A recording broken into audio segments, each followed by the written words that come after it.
Patuloy ng investigasyon sa madugong Mama Sapano encounter noong 2015. Nagpadala raw ng text message kay Pangulong Rodrigo Duterte si Chris Aquino at nakiusap daw na huwag ipakulong ang kanyang kuya na si dating Pangulong Noynoy Aquino.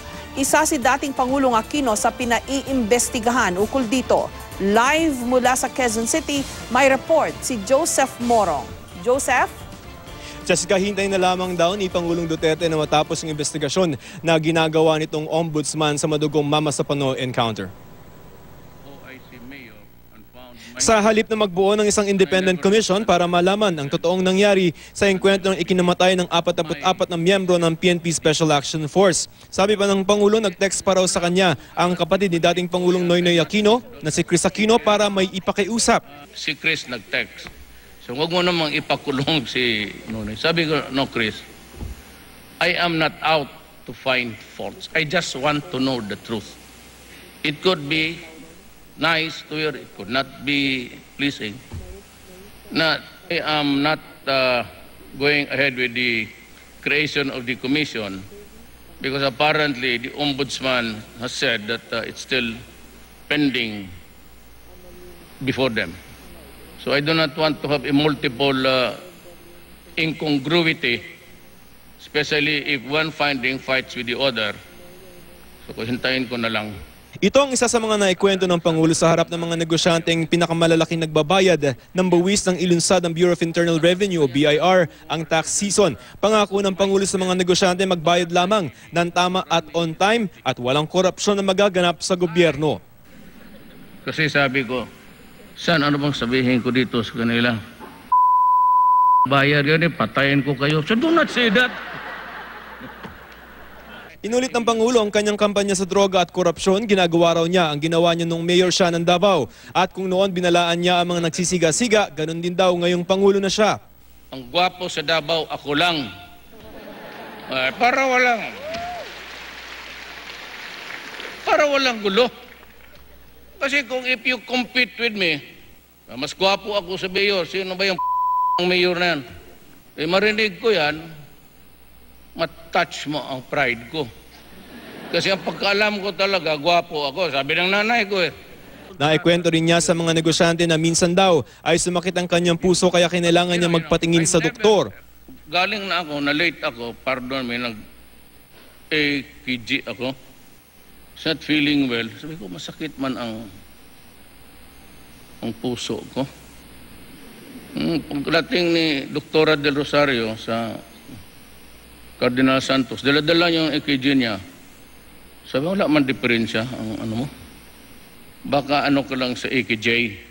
Pero nang kumpirmahin namin sa kanang kamay ng Pangulo na Special Assistant to the President Bongo kung totoo yun, sabi ni Go, nagbibiro lamang daw ang Pangulo. Hindi naman nagbibiro ang Pangulo nang tirahin niya ang kolumnista at dating senador na si Francisco Tatad na sabi ng Pangulo ay nagsulat sa kolum na pumunta raw ang Pangulo sa China para magpagamot sa sakit na cancer. Tingnan mo yung mga kolumnista.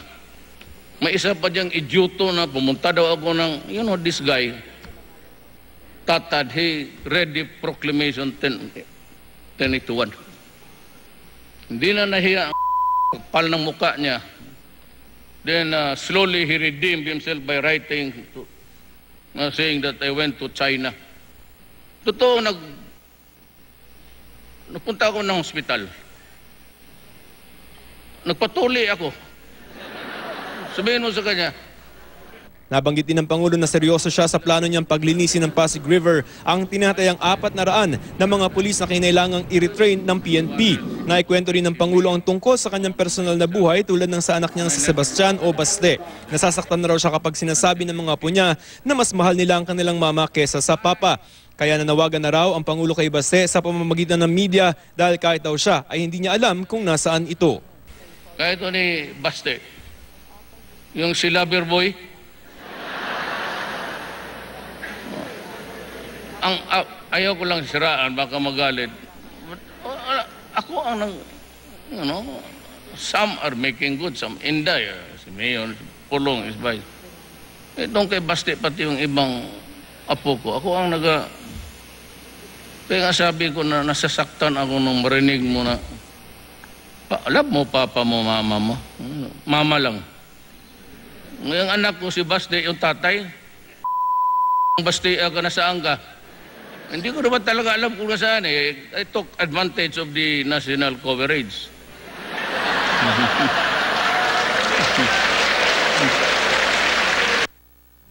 Jessica, sa parehong speech ay sinabi nitong si Presidente na may bago siyang target. Ito yung mga government-owned and controlled corporations. Rerendahan na daw niya yung mga benepisyo na natatanggap ng mga opisyal nito. Kasi nga raw siya, Pangulo na nga, 130,000 a month lamang ang natatanggap niyang sweldo buwan-buwan. Jessica.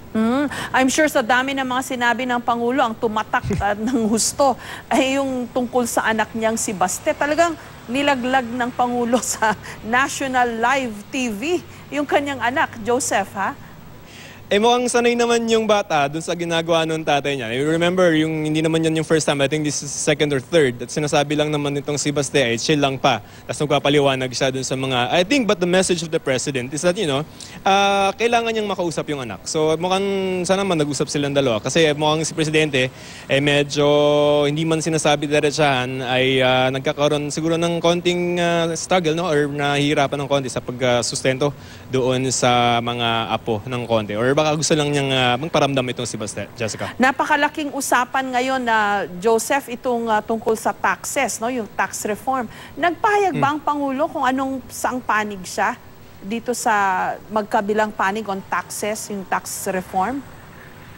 Ang sinasabi niyo doon sa mga negosyante, no, na parang pay your taxes. Itong audience siya kanina, ito yung malalaki, mga 2,000 plus na corporations na imagine mo ito 62% ng mga kinukolektang mga buwis ay galing sa kanila. So talagang lifeline ito ng government na kailangan, ang sinasabi nitong si DOF Secretary Dominguez ay baka yung 2,000 plus na yun na base or number ng mga large taxpayers ay baka kailangan ang i-update. Kasi kailangan talaga ng pera ng gobyerno because remember, maraming mga infrastructure projects ang ipinangako ng Pangulo. And during one of the presentations nung Finance Department dun sa NEB, no, sa NPC, ay dun sa tax reform nila, ang layunin nila para kukunin nila yung pera for infrastructure but at the same time, ibababa yung mga income tax ng mga regular na mga tao. So may magbabalanse na parang pwede na gusto namin pagandahin or pag ginawahin yung mga tao. Kaya lang kailangan namin ng pera for infrastructure.